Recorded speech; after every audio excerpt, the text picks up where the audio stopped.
Dear friends and followers, welcome back to my channel and lovely greetings from my hotel room here on my 2-day layover in Los Angeles. Today we're going to do the 1-minute debrief, giving me only 1 minute to debrief a video from the internet. We've got 10 lined up, so no messing about. Let's get started.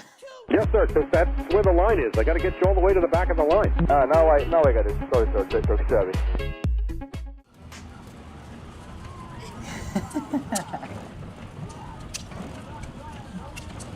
Yes. Yes. Nice. Loving it. Okay, what you see here is a Supermariner Spitfire just starting up the engines. Well, it's called Spitfire for a reason. Actually, it has nothing to do with that it's spitting flames. That's a whole nother story why it's called the Spitfire. Nevertheless, the question is this dangerous? Not necessarily. What happens here, or that is my assumption, is that the plane has probably gone around, doing its air show, and the exhaust was still pretty hot. The pilot turned off the engines, did his chat with his other colleagues, got into the plane again, started up again, and the exhaust is still hot, and then unignited fuel goes through the cylinders and into the hot exhaust and then ignites and it makes these beautiful flames.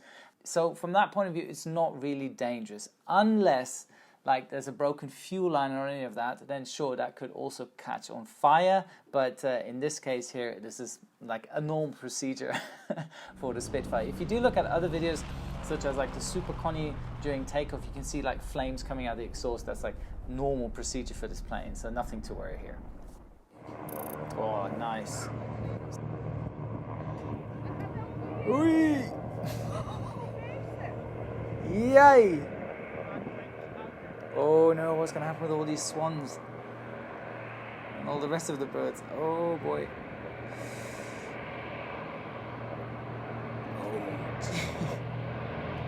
Oh. Oh. Okay. Boy oh boy, seaplanes are incredibly difficult to maneuver on water.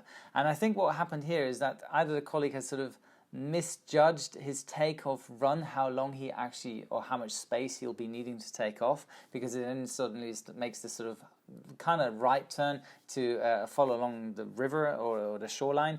What I think is even more dangerous, you see all these little swans waiting more or less to take off like the plane is, and he is at maximum takeoff power trying to get airborne, and he's very close to them, so if they get scared or startled and then they just take off and fly into his engines, little birds will be fine, but like these massive swans with like a wingspan of near 2 meters, they will definitely cause an engine failure and to shut it down. And yeah, so very dangerous. This just really shows that it's very difficult for seaplanes to steer on water or during takeoff. Quick advert break here, you guys. Call Captain Joe. What is that? You can actually call me. If you click the link in the description box below, it will take you to a booking system where you can book a Zoom call with me. Yes. What are we going to talk about in this call? If you, for example, want to become a pilot, or you need a motivation pep talk, or it is your birthday, whatever is on your mind, you can share with me. So for example, if you want to become a pilot, we'll be talking about what flight school to choose, how to best prepare before going to flight school, what airline would be great for me, what licenses do I need, how can I improve my English, etc, etc. I'll be sharing my 14 years of knowledge in the aviation industry with you, and it's all just a phone call away. So see you there. Oof, it is windy. No. Oh, mate. Oh, shit. Ah, boy. Okay. This is one of those stall events, the short takeoff and landing events. I love those. Okay, if we look at this video one more time, as you can see, just before he touches down, his rudder is fully deflected to the right, meaning the crosswind is actually coming from the right-hand side. All correct. But what I'm missing here is, as soon as he touches down, he's not using any aileron deflection. And what I'm wanting to see is that he goes full right rudder, meaning that the aileron on the left-hand side goes all the way down, the aileron on the right-hand side goes all the way up. And if you look at it closely, it's in neutral, and I don't understand why he did that, because now the wind has the opportunity to catch under his wing and just tips it over. But keep in mind, these planes are super lightweight. The pilots will do anything to shed as much weight as possible on their planes in obvious reason to try and get the landing as short as possible. And then maybe that day the wind was just a tad too strong for that little plane. But in the end, I think nothing really happened. I mean, he was literally standing when his plane tipped over. Ooh. Jeez. Ay. Okay, beautiful Airbus A320neo by SAS, by Scandinavian Airlines. Let's look at this video one more time. It looks to me as if the plane is coming in for a normal landing. But out of the blue, and I'm guessing right at that moment where you can see that the plane is going upwards, the pilots then decided to go around. It's not because they were unstabilized on the approach. I'm pretty sure it's because of the birds they saw. And maybe that decision wasn't the best in that moment, because obviously then you startle the birds, they fly around, and then what happens is that the pilot caught one of the birds through his engines. This is like the worst scenario you want, because you have an engine at full power or go around thrust, or toga so to say, and it is like the suction in that moment will just take anything through that engine, and also is the most dangerous for the engine that it gets severe damage. When something like that happens, is it better to land the plane although you see the birds, or is it better to go around? It is really difficult to say that. I'm sure that the plane landed safely, everything's fine, but to make that decision as a pilot, 50-50, am I going to land or am I going to go around because of the birds, is super, super crucial and difficult to decide on. I mean, you've got only a couple of split seconds to do that decision. Nice, 777. Alright, coming out of the crosswind.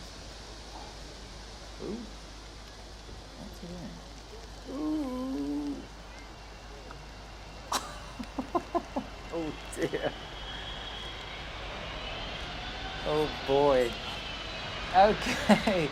This video was categorized as a hard landing. I don't really want to say it's a hard landing, but there's one thing you can clearly see what went wrong.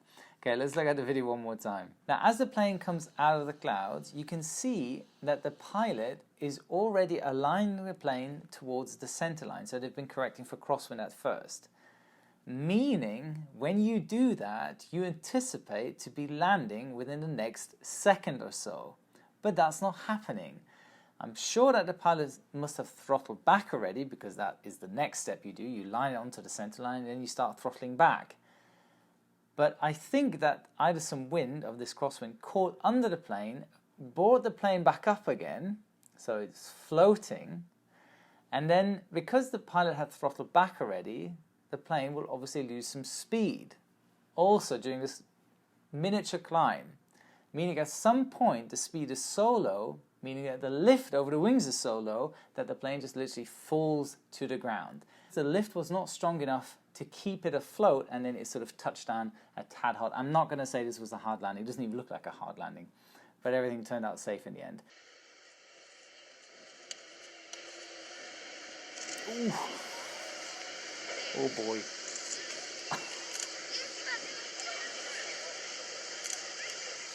Ay.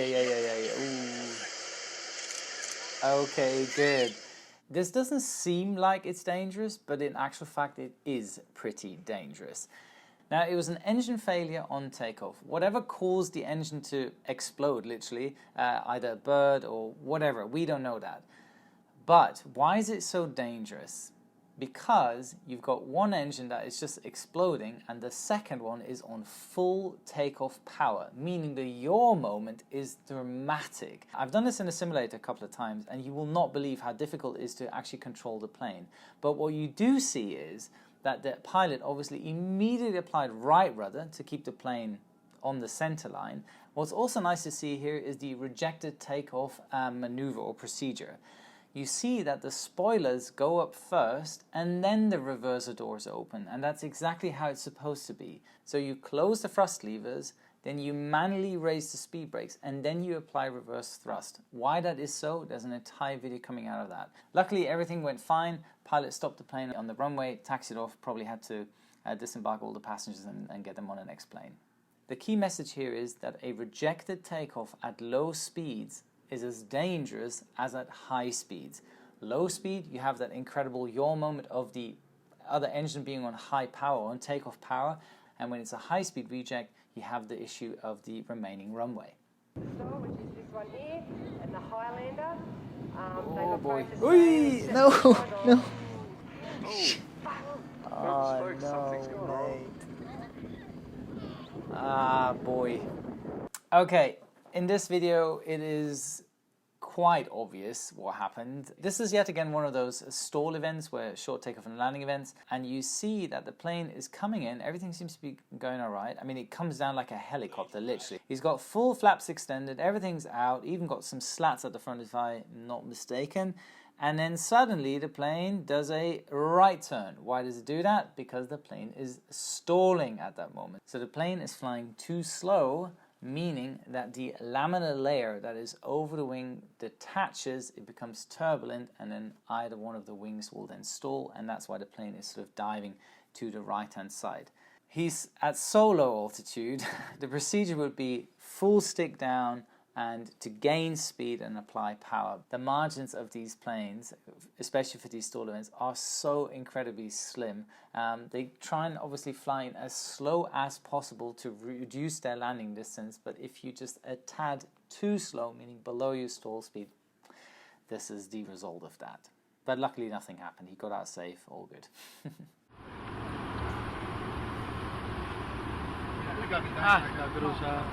What the hell?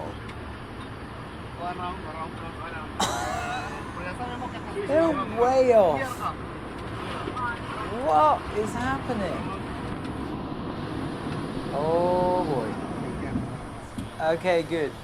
Alright, my immediate thought when I see that video, especially because of the weather conditions, I can't really tell where this is, but it looks to me as if this is a circling approach.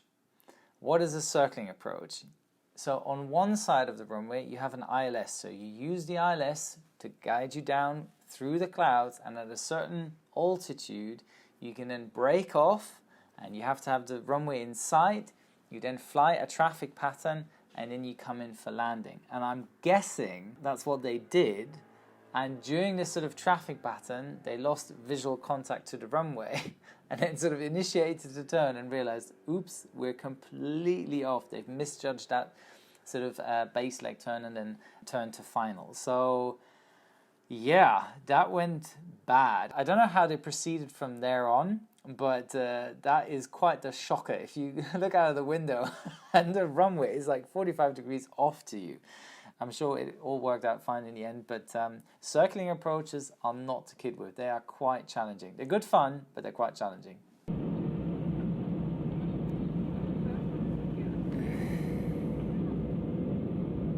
Why? Just why? That's so dumb. Yeah. Not cool at all. Okay, what we see here, in my opinion, is, well, not in my opinion, in general opinion as an aviator, is super, super dangerous. What makes me really upset in this video is the pilot knows.